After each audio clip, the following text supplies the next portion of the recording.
ਸਤਿ ਸ਼੍ਰੀ ਅਕਾਲ ਜੀ, ਸਵਾਗਤ ਹੈ ਤੁਹਾਡਾ ਆਲ ਟਾਈਮ ਲਰਨਰ ਉੱਪਰ। ਅਸੀਂ MCQ ਟੈਸਟ ਸੀਰੀਜ਼ ਸ਼ੁਰੂ ਕੀਤੀ ਹੋਈ ਹੈ, ਜਿਸ ਦਾ ਕਿ ਅੱਜ 6ਵਾਂ ਟੈਸਟ ਹੈ। ਇਸ ਤੋਂ ਪਹਿਲਾਂ ਅਸੀਂ 5 ਟੈਸਟ ਅਤੇ ਵੱਖ-ਵੱਖ ਟੌਪਿਕ ਦੇ ਬਾਰੇ ਵੀਡੀਓ ਸਾਡੇ ਚੈਨਲ ਦੇ ਉੱਪਰ ਅਪਲੋਡ ਕਰ ਚੁੱਕੇ ਹਾਂ। ਜੇਕਰ ਤੁਸੀਂ ਅਜੇ ਨਹੀਂ ਦੇਖੇ ਤਾਂ ਉਹਨਾਂ ਦਾ ਲਿੰਕ ਹੇਠਾਂ ਡਿਸਕ੍ਰਿਪਸ਼ਨ ਦੇ ਵਿੱਚ ਦਿੱਤਾ ਹੋਇਆ, ਉੱਥੋਂ ਤੁਸੀਂ ਕਲਿੱਕ ਕਰਕੇ ਉਹ ਵੀਡੀਓ ਦੇਖ ਸਕਦੇ ਹੋ।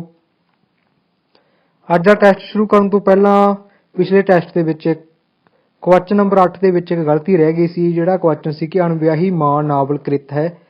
ਇਹਦੀ ਜਿਹੜਾ ਸਹੀ ਆਨਸਰ ਹੈ ਗੁਰਬਖਸ਼ ਸਿੰਘ ਪ੍ਰੀਤਲੜੀ ਹੈ। ਇਹ ਨੋਟ ਕਰ ਲਓ ਜੀ, ਇਹਦਾ ਸਹੀ ਆਨਸਰ ਕੀ ਹੈ? ਗੁਰਬਖਸ਼ ਸਿੰਘ ਪ੍ਰੀਤਲੜੀ ਹੈ। ਉੱਥੇ ਸੰਤ ਸਿੰਘ ਸੇਖੋਂ ਬੋਲਿਆ ਗਿਆ ਸੀ। ਇਹਦਾ ਸਹੀ ਆਨਸਰ ਹੈ ਜਿਹੜਾ ਅਣਵਿਆਹੀ ਮਾਂ ਨਾਵਲ ਹੈਗਾ, ਇਹ ਗੁਰਬਖਸ਼ ਸਿੰਘ ਪ੍ਰੀਤਲੜੀ ਜੀ ਦਾ ਲਿਖਿਆ ਹੋਇਆ ਹੈਗਾ। ਸ਼ੁਰੂ ਕਰਦੇ ਹਾਂ ਜੀ ਅੱਜ ਦਾ ਟੈਸਟ। ਸਭ ਤੋਂ ਪਹਿਲਾ ਕੁਐਸਚਨ ਹੈ ਜੀ, ਪੰਜਾਬੀ ਨਾਟਕ ਵਿੱਚ ਲੋਕ ਨਾਟ ਵਿਧੀਆਂ ਨੂੰ ਅਪਣਾਉਣ ਵਾਲਾ ਨਾਟਕਕਾਰ ਹੈ। ਪਹਿਲਾ ਆਪਸ਼ਨ ਹੈ ਜੀ ਬਲਵੰਤ ਗਾਰਗੀ, ਦੂਸਰਾ ਕਪੂਰ ਸਿੰਘ ਘੁੰਮਣ, ਤੀਸਰਾ ਹਰਚਰਨ ਸਿੰਘ, ਚੌਥਾ ਆਤਮਜੀਤ। ਇਹਦਾ ਸਹੀ ਆਨਸਰ ਹੈ ਜੀ ਪਹਿਲਾ ਆਪਸ਼ਨ ਬਲਵੰਤ ਗਾਰਗੀ ਹੈ, ਜਿਹੜਾ ਲੋਕ ਨਾਟ ਵਿਧੀਆਂ ਨੂੰ ਅਪਣਾਉਣ ਵਾਲਾ ਨਾਟਕਕਾਰ ਹੈ।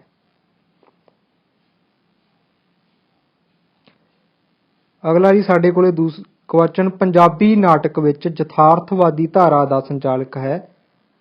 ਆਪਸ਼ਨ ਹੈ ਜੀ ਸੰਤ ਸਿੰਘ ਸੇਖੋਂ, IC ਨੰਦਾ, ਹਰਚਰਨ ਸਿੰਘ, ਗੁਰਦਿਆਲ ਸਿੰਘ ਖੋਸਲਾ।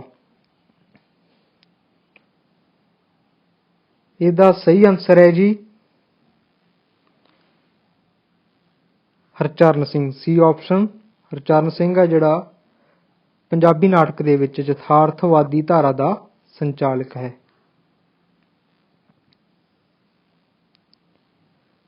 ਤੀਜਾ ਆਪਸ਼ਨ ਹੈ ਜੀ ਸਾਡੇ ਕੋਲੇ, ਚਰਨਦਾਸ ਸਿੱਧੂ ਦੇ ਨਾਟਕਾਂ ਦਾ ਮੁੱਖ ਆਂਚਲਿਕ ਖੇਤਰ ਹੈ। ਆਪਸ਼ਨ ਹੈ ਜੀ ਪਹਿਲਾ ਪੁਆਧ, ਦੂਸਰਾ ਦੁਆਬਾ, ਤੀਸਰਾ ਮਾਲਵਾ, ਚੌਥਾ ਦਿੱਲੀ। ਯਾਨੀ ਕਿ ਚਰਨਦਾਸ ਸਿੱਧੂ ਦੇ ਜਿਹੜੇ ਨਾਟਕ ਨੇ ਉਹ ਕਿਹੜੇ ਖੇਤਰ ਦੇ ਬਾਰੇ ਸਾਨੂੰ ਜਾਣਕਾਰੀ ਦਿੰਦੇ ਨੇ, ਜਾਂ ਕਿੱਥੋਂ ਦਾ ਦ੍ਰਿਸ਼ ਵਰਣਨ ਉਹਨਾਂ ਦੇ ਨਾਟਕਾਂ ਦੇ ਵਿੱਚ ਮਿਲਦਾ ਗਾ। ਉਹ ਜਿਹੜਾ ਸਹੀ ਆਨਸਰ ਹੈ ਜੀ ਚਰਨਦਾਸ ਸਿੱਧੂ ਦਾ ਸੰਬੰਧ ਦੁਆਬਾ ਖੇਤਰ ਦੇ ਨਾਲ ਸੀ। ਇਹਦਾ ਸਹੀ ਆਨਸਰ ਹੈ ਜੀ B, ਦੁਆਬਾ।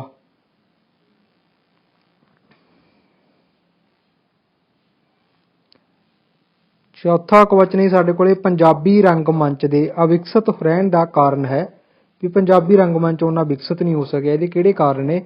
ਪਹਿਲਾ ਆਪਸ਼ਨ ਹੈ ਜੀ ਪੰਜਾਬੀ ਦਰਸ਼ਕ ਦੀ ਉਦਾਸੀਨਤਾ, ਚੰਗੇ ਅਦਾਕਾਰਾਂ ਦੀ ਘਾਟ, ਗਤੀਸ਼ੀਲ ਪੇਸ਼ਾਵਰ ਰੰਗਮੰਚ ਦੀ ਘਾਟ,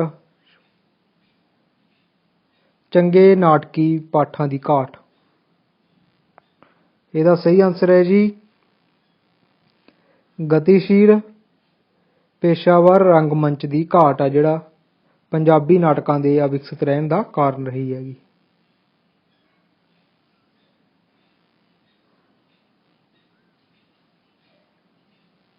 ਪੱਤਣ ਦੀ ਬੇੜੀ ਇਕਾਂਗੀ ਦਾ ਮੁੱਖ ਥੀਮ ਹੈ। ਪੰਜਵਾਂ ਕੁਐਸਚਨ ਸਾਡੇ ਕੋਲੇ, ਆਪਸ਼ਨ ਹੈ ਉਤੇਜਿਤ ਪ੍ਰੇਮ ਭਾਵਨਾਵਾਂ, ਦੂਸਰਾ ਆਪਸ਼ਨ ਹੈ ਜੀ ਔਰਤ ਦੀਆਂ ਦਮਿਤ ਭਾਵਨਾਵਾਂ, ਤੀਸਰਾ ਆਪਸ਼ਨ ਹੈ ਜੀ ਪ੍ਰੇਮ ਸੰਬੰਧਾਂ ਦੀ ਤਿਕੋਣ, ਚੌਥਾ ਆਪਸ਼ਨ ਹੈ ਜੀ ਵਿਚਲਿਤ ਕਾਮ ਭਾਵਨਾਵਾਂ। ਇਹਦਾ ਸਹੀ ਆਨਸਰ ਹੈ ਜੀ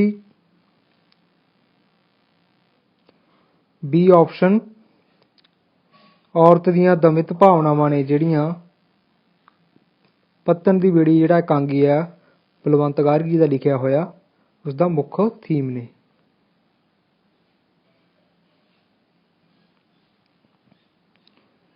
ਛੇਵਾਂ ਕੁਐਸਚਨ ਹੈ ਸਾਡੇ ਕੋਲੇ, ਨਾਨਕ ਸਿੰਘ ਦੇ ਨਾਵਲਾਂ ਵਿੱਚ ਆਦਰਸ਼ ਪ੍ਰੇਰਨਾ ਦੀ ਜੁਗਤ ਸੂਚਕ ਹੈ। ਜਿਹੜਾ ਨਾਨਕ ਸਿੰਘ ਆਪਣੇ ਨਾਵਲਾਂ ਦੇ ਵਿੱਚ ਆਦਰਸ਼ ਪ੍ਰੇਰਨਾ ਦੀ ਜੁਗਤ ਵਰਤਦਾ, ਉਹ ਕਿਸ ਦੀ ਸੂਚਕ ਆ ਗਈ?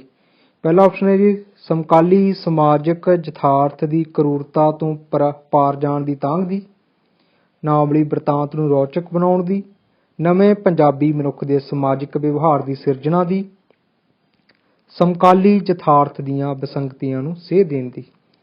ਇਹਦਾ ਸਹੀ ਆਨਸਰ ਹੈ ਜੀ D, ਸਮਕਾਲੀ ਯਥਾਰਥ ਦੀਆਂ ਵਿਸੰਗਤੀਆਂ ਨੂੰ ਸੇਧ ਦੇਣ ਦੀ ਆਦਰਸ਼ ਪ੍ਰੇਰਨਾ ਦੀ ਜਿਹੜੀ ਜੁਗਤ ਨਾਨਕ ਸਿੰਘ ਵਰਤਦਾ ਨਾਵਲਾਂ ਦੇ ਵਿੱਚ, ਉਸਦੀ ਸੂਚਕ ਆ ਗਈ।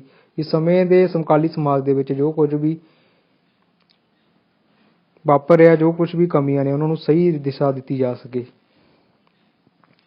ਪੰਜਾਬੀ ਕਹਾਣੀ ਦੇ ਰੂਪਾਕਾਰ ਦਾ ਮੁੱਖ ਗੁਣ ਹੈ। ਪੰਜਾਬੀ ਕਹਾਣੀ ਜਿਹੜੀ ਲਿਖੀ ਜਾ ਰਹੀ ਹੈ ਉਸ ਦੇ ਮੁੱਖ ਗੁਣ ਕਿਹੜੇ ਨੇ?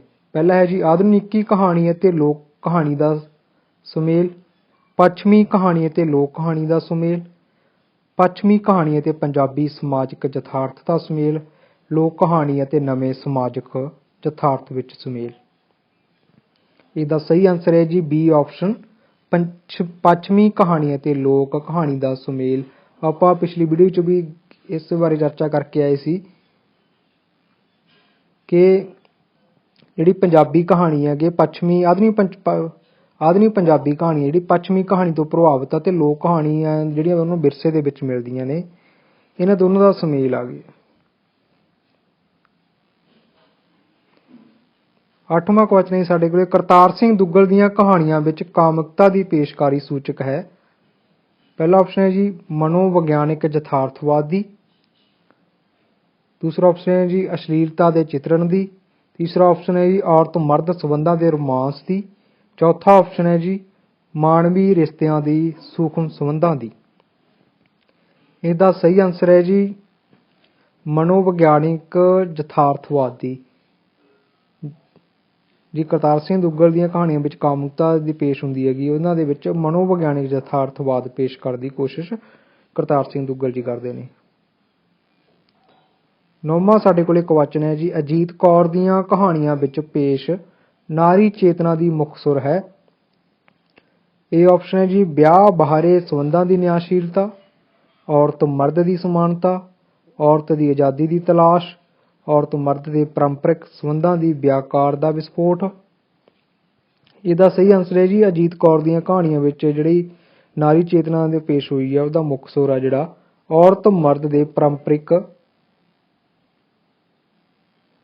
ਸੰਬੰਧਾਂ ਦੀ ਵਿਆਕਾਰ ਦਾ ਵਿਸਫੋਟ। ਡੀ ਆਪਸ਼ਨ ਸਹੀ ਇਹਦਾ ਆਨਸਰ ਹੈਗਾ।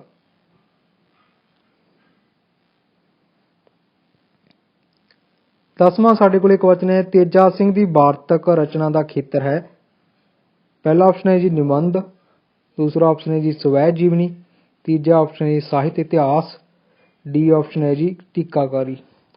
ਅਸੀਂ ਸਾਰੇ ਜਾਣਦੇ ਹਾਂ ਕਿ ਤੇਜਾ ਸਿੰਘ ਦੇ ਜਿਹੜੇ ਨਿਬੰਧ ਬਹੁਤ ਮਸ਼ਹੂਰ ਨੇ ਅਤੇ ਨਿਬੰਧਾਂ ਦੇ ਕਰਕੇ ਜਾਣੇ ਜਾਂਦੇ ਨੇ, ਤਾਂ ਸਹੀ ਆਨਸਰ ਹੈ ਜੀ ਇਹ ਨਿਬੰਧ।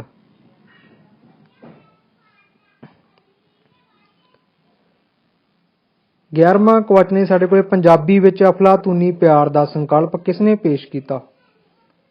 ਸਾਡੇ ਕੋਲ ਆਪਸ਼ਨ ਹੈ ਜੀ ਏ ਪੂਰਨ ਸਿੰਘ, ਬੀ ਤੇਜਾ ਸਿੰਘ, ਸੀ ਗੁਰਬਖਸ਼ ਸਿੰਘ ਪ੍ਰੀਤਲੜੀ, ਡੀ ਬਲਰਾਜ ਸਾਹਨੀ। ਅਸੀਂ ਸਾਰੇ ਜਾਣਦੇ ਹਾਂ ਕਿ ਗੁਰਬਖਸ਼ ਸਿੰਘ ਪ੍ਰੀਤਲੜੀ ਜੀ ਨੇ ਪਿਆਰ ਕਬਜ਼ਾ ਨਹੀਂ ਨਾ ਪਹਿਚਾਣ ਨਾਂ ਦਾ ਜਿਹੜਾ ਸੰਕਲਪ ਸਾਨੂੰ ਦਿੱਤਾ, ਜਿਹਨੂੰ ਕਿ ਅਫਲਾਤੂਨੀ ਪਿਆਰ ਦਾ ਸੰਕਲਪ ਹੀ ਕਹਿੰਦੇ ਨੇ। ਇਹਦਾ ਸਹੀ ਆਨਸਰ ਹੈ ਜੀ ਗੁਰਬਖਸ਼ ਸਿੰਘ ਪ੍ਰੀਤਲੜੀ, ਸੀ ਆਪਸ਼ਨ ਗੁਰਬਖਸ਼ ਸਿੰਘ ਪ੍ਰੀਤਲੜੀ। ਬਲਵੰਤ ਗਾਰਗੀ ਦੀਆਂ ਰੇਖਾ ਚਿੱਤਰ ਪੁਸਤਕਾਂ ਦਾ ਕਿਹੜਾ ਜੁੱਟ ਸਹੀ ਹੈ? ਪਹਿਲਾ ਆਪਸ਼ਨ ਜੀ ਨਿੰਮ ਦੇ ਪੱਤੇ, ਹਸੀਨ ਚਿਹਰੇ ਤੇ ਮੂਰਤਾਂ। ਨਿੰਮ ਦੇ ਪੱਤੇ ਸਹੀ ਹੈ, ਹਸੀਨ ਚਿਹਰੇ ਸਹੀ ਹੈ, ਪਰ ਮੂਰਤਾਂ ਨਹੀਂ ਹੈਗਾ ਬਲਵੰਤ ਗਾਰਗੀ, ਇਸ ਲਈ ਆਪਸ਼ਨ ਹੈ ਨਹੀਂ ਇਹ। ਦੂਸਰਾ ਆਪਸ਼ਨ ਹੈ ਜੀ ਕੌਡੀਆਂ ਵਾਲਾ ਸੱਪ, ਪੱਕੀਆਂ ਇੱਟਾਂ, ਸਰਨਾਮੇ ਮਿੱਤਰਾਂ ਦੇ। ਤੀਸਰਾ ਆਪਸ਼ਨ ਹੈ ਜੀ ਸੁਰਮੇ ਵਾਲੀ ਅੱਖ, ਹਸੀਨ ਚਿਹਰੇ, ਬੱਦਲਾਂ ਦੇ ਰੰਗ। ਚੌਥਾ ਆਪਸ਼ਨ ਹੈ ਜੀ ਕੌਡੀਆਂ ਵਾਲਾ ਸੱਪ, ਨਿੰਮ ਦੇ ਪੱਤੇ, ਸੁਰਮੇ ਵਾਲੀ ਅੱਖ। ਇਹਦਾ ਸਹੀ ਆਪਸ਼ਨ ਆਨਸਰ ਹੈ ਜੀ ਕੌਡੀਆਂ ਵਾਲਾ ਸੱਪ, ਨਿੰਮ ਦੇ ਪੱਤੇ ਤੇ ਸੁਰਮੇ ਵਾਲੀ ਅੱਖ ਹੈ ਜਿਹੜੇ ਬਲਵੰਤ ਗਾਰਗੀ ਦੇ ਲਿਖੇ ਹੋਏ ਰੇਖਾ ਚਿੱਤਰ ਨੇ। ਅੱਗੇ ਵਧਣ ਤੋਂ ਪਹਿਲਾਂ ਜੇਕਰ ਤੁਸੀਂ ਸਾਡੇ ਚੈਨਲ ਨੂੰ ਅਜੇ ਸਬਸਕ੍ਰਾਈਬ ਨਹੀਂ ਕੀਤਾ ਜਾਂ ਪਹਿਲੀ ਵਾਰ ਵੀਡੀਓ ਦੇਖ ਰਹੇ ਹੋ ਤਾਂ ਕਿਰਪਾ ਕਰਕੇ ਚੈਨਲ ਜ਼ਰੂਰ ਸਬਸਕ੍ਰਾਈਬ ਕਰਿਓ, ਕਿਉਂਕਿ ਤੁਹਾਡੇ ਸਾਥ ਦੀ ਬਹੁਤ ਜ਼ਰੂਰਤ ਹੈ। ਜੇਕਰ ਤੁਹਾਡਾ ਸਾਥ ਹੋਵੇਗਾ ਤਾਂ ਅਸੀਂ ਹੋਰ ਵਧੀਆ ਤਰੀਕੇ ਤੇ ਹੋਰ ਮਿਹਨਤ ਦੇ ਨਾਲ ਕੰਮ ਕਰ ਸਕਾਂਗੇ। ਤੇ ਵੀਡੀਓ ਨੂੰ ਅਖੀਰ ਤੱਕ ਜ਼ਰੂਰ ਦੇਖਣਾ ਤੇ ਆਖਰ ਦੇ ਤੁਹਾਡੇ ਜਿੰਨੇ ਮਾਰਕਸ ਹੋਏ ਉਹ ਵੀ ਕਮੈਂਟ ਬਾਕਸ ਦੇ ਵਿੱਚ ਜ਼ਰੂਰ ਦੱਸਣਾ ਜੀ। ਅਗਲਾ ਕੁਐਸਚਨ ਸਾਡੇ ਕੋਲੇ ਪੰਜਾਬੀ ਵਾਰਤਕ ਦਾ ਰੁਝਾਨ ਹੈ ਸਮਾਜ ਵਿਗਿਆਨ ਤੇ ਧਰਮ ਦੇ ਵੱਲ, ਸੂਚਨਾ ਤੇ ਪੱਤਰਕਾਰੀ ਦੇ ਵੱਲ, ਮੀਡੀਆ ਤੇ ਤਕਨੋਲੋਜੀ ਦੇ ਵੱਲ, ਗਿਆਨ ਤੇ ਵਿਗਿਆਨ ਦੇ ਵੱਲ। ਜਿਹੜੀ ਪੰਜਾਬੀ ਵਾਰਤਕ ਦਾ ਰੁਝਾਨ ਹੈ ਜਿਹੜਾ ਇਹਦਾ ਸਹੀ ਆਨਸਰ ਹੈ ਜੀ ਡੀ ਆਪਸ਼ਨ ਗਿਆਨ ਤੇ ਵਿਗਿਆਨ ਦੇ ਵੱਲ ਹੈ।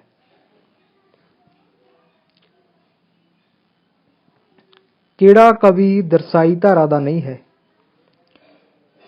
ਆਪਸ਼ਨ ਪਹਿਲਾ ਪੂਰਨ ਸਿੰਘ ਰੋਮਾਂਟਿਕ, ਆਪਸ਼ਨ ਦੂਜਾ ਅੰਮ੍ਰਿਤਾ ਪ੍ਰੀਤਮ ਪ੍ਰਯੋਗਵਾਦੀ, ਆਪਸ਼ਨ ਸੀ ਬਾਬਾ ਬਲਵੰਤ ਪ੍ਰਗਤੀਵਾਦੀ, ਆਪਸ਼ਨ ਡੀ ਅਵਤਾਰਪਾਲ ਜੁਝਾਰਵਾਦੀ। ਇਹਨਾਂ ਦੇ ਵਿੱਚੋਂ ਕਿਹੜਾ ਧਾਰਾ ਦਾ ਨਹੀਂ ਹੈ, ਜਿਹੜਾ ਕਿਹੜਾ ਆਪਸ਼ਨ ਗਲਤ ਹੈਗਾ? ਇਹਦਾ ਸਹੀ ਆਨਸਰ ਹੈ ਜੀ ਬੀ ਆਪਸ਼ਨ ਅੰਮ੍ਰਿਤਾ ਪ੍ਰੀਤਮ ਆ ਜਿਹੜੀ ਪ੍ਰਯੋਗਵਾਦੀ ਨਹੀਂ ਹੈ। ਤੇ ਤੁਸੀਂ ਦੱਸਣਾ ਗਾ ਕਮੈਂਟ ਦੇ ਵਿੱਚ ਕਿ ਅੰਮ੍ਰਿਤਾ ਪ੍ਰੀਤਮ ਕਿਹੜੀ ਧਾਰਾ ਦੇ ਨਾਲ ਸੰਬੰਧ ਰੱਖਦੀ ਹੈਗੀ। ਪ੍ਰਯੋਗਵਾਦੀ ਹੈ ਨਹੀਂ ਗੀ ਉਹ, ਇਸ ਲਈ ਇਹਦਾ ਆਨਸਰ B ਆਪਸ਼ਨ ਹੈਗਾ। ਤੇ ਅੰਮ੍ਰਿਤਾ ਪ੍ਰੀਤਮ ਦੇ ਤੁਸੀਂ ਕਿਹੜੀ ਧਾਰਾ ਦੇ ਨਾਲ ਸੰਬੰਧ ਰੱਖਦੀ ਹੈ ਉਹ ਤੁਸੀਂ ਦੱਸਣਾ ਗਾ।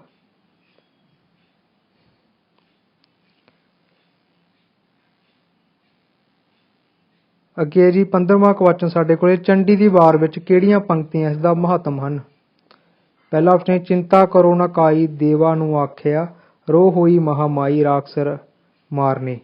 ਦੂਜਾ ਆਪਸ਼ਨ ਹੈ ਜੀ, ਦੁਰਗਾ ਪਾਠ ਬਣਾਇਆ ਸਭੇ ਪੌੜੀਆਂ ਫੇਰ ਨਾ ਜੂਨੀ ਆਇਆ ਜਿਹਨੇ ਇਹ ਗਾਇਆ।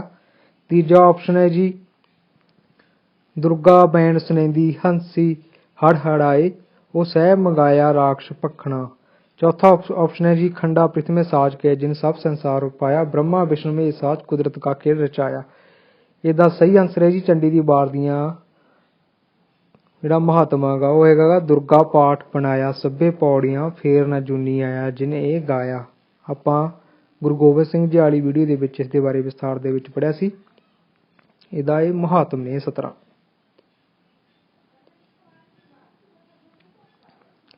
16ਵਾਂ ਕੁਐਸਚਨ ਹੈ ਸਾਡਾ, ਸ਼ਾਹ ਮੁਹੰਮਦ ਰਚਿਤ ਜੰਗਨਾਮਾ ਸਿੰਘਾਂ ਤੇ ਫਰੰਗੀਆਂ ਵਿੱਚ